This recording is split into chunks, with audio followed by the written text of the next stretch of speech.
আসসালামু আলাইকুম। আমি university of information technology and সায়েন্সেসের পক্ষ থেকে আপনাদেরকে কিছু সুখবর দেওয়ার জন্য আজকে আপনাদের সামনে আসছি। যারা ইন্টারমিডিয়েট পাশ করার পরে বিভিন্ন ইউনিভার্সিটিতে তাদের ভর্তি যুদ্ধে লিপ্ত হয়েছেন তাদের জন্য এই সুখবর যে আমরা যারা ফার্মেসি শিক্ষায় অ্যাডমিশন নিতে চেয়েছিলাম বিভিন্ন সময় বিভিন্ন ইউনিভার্সিটিতে, তো আমরা আসলে জানি না যে ফার্মেসি শিক্ষার জন্য আমাদের ভর্তির ক্রাইটেরিয়া কী কী রুলস রেগুলেশন আমাদের জন্য বাংলাদেশ ফার্মেসি কাউন্সিল তাদের যে অ্যাক্রিডিটেশন বডি আছে তারা কী কী রুলস আমাদের জন্য রেডি করে রাখছে। যেমন গত বছর পর্যন্ত আমরা যদি কেউ ফার্মেসিতে অ্যাডমিশন নিতে চাইতাম তাহলে আমাদের কিছু ক্রাইটেরিয়ার মাঝখান দিয়ে হাঁটতে হতো। যেমন আমাদেরকে আমাদের যে এসএসসি এবং এইচএসসি এক্সাম আছে এই দুই এক্সামে মিলে সিজিপিএ মিনিমাম 8 থাকতে হইতো। তারপরে হচ্ছে যদি কোনো এসএসসি অথবা এইচএসসির কোনো একটাতে 3.50 নিচে নেমে যায় তাহলে সে অ্যাডমিশন পাইতো না।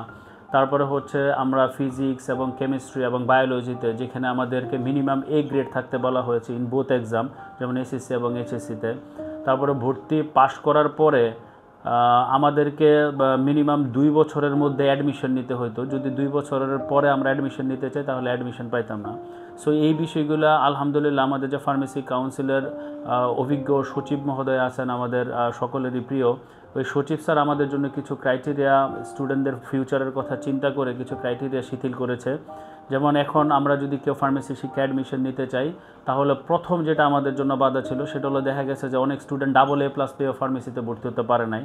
কারণ হচ্ছে তার কেমিস্ট্রি অথবা বায়োলজিতে কোথাও কোনো একটা সাবজেক্টে তার A- এর নিচে চলে আসছে কিংবা A গ্রেডের নিচে চলে আসছে। আগে যেটা A গ্রেড ছিল এখন সেটাকে A- করে দিয়েছে, মানে আগে যেটা 3.75 থাকতো এখন সেটা 3.50 ফিজিক্সে, কেমিস্ট্রিতে এবং বায়োলজিতে হলে আমরা তাদেরকে ভর্তি দিতে পারছি। ইভেন ফিজিক্সের ব্যাপারে আরও শিথিল করা হয়েছে, সেটা আপনার কত B গ্রেডের নিচে নিয়ে আসা হয়েছে।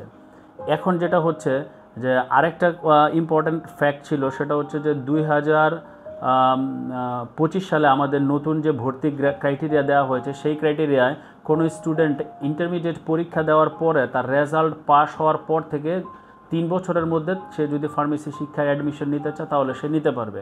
তার মানে আমাদের যে দুইটা প্রথম ভর্তির জন্য যে দুইটা বাধা ছিল সেটা হচ্ছে যে কেমিস্ট্রি বায়োলজিতে আমাদের যে সাবজেক্টিভ ক্রাইটেরিয়া ছিল সেটা শিথিল করা হয়েছে। ইভেন আমাদের যে 2 বছরের যে বাধাটা ছিল সেই বাধাটা অতিক্রম করে আমাদেরকে এখন 3 বছর পর্যন্ত দেওয়া হয়েছে, যে 3 বছরের মধ্যে যদি কেউ অ্যাডমিশন নিতে চায় তাহলে তাকে অ্যাডমিশন দেওয়া যেতে পারে।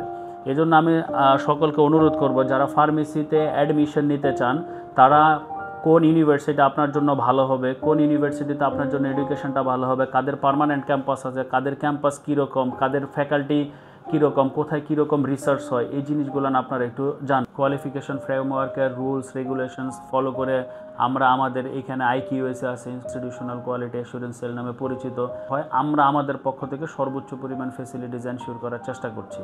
আমরা আবারও আমন্ত্রণ জানাচ্ছি আপনারা UITS আসেন, দেখেন, ডিপার্টমেন্ট ভিজিট করেন, এরপর আপনারা আপনাদের সিদ্ধান্ত নেন। আশা করি ভালো থাকবেন। Thank you so much. আর এই ইনফরমেশনগুলো আশা করি আপনাদের সকলের উপকারে আসবে। আসসালামু আলাইকুম।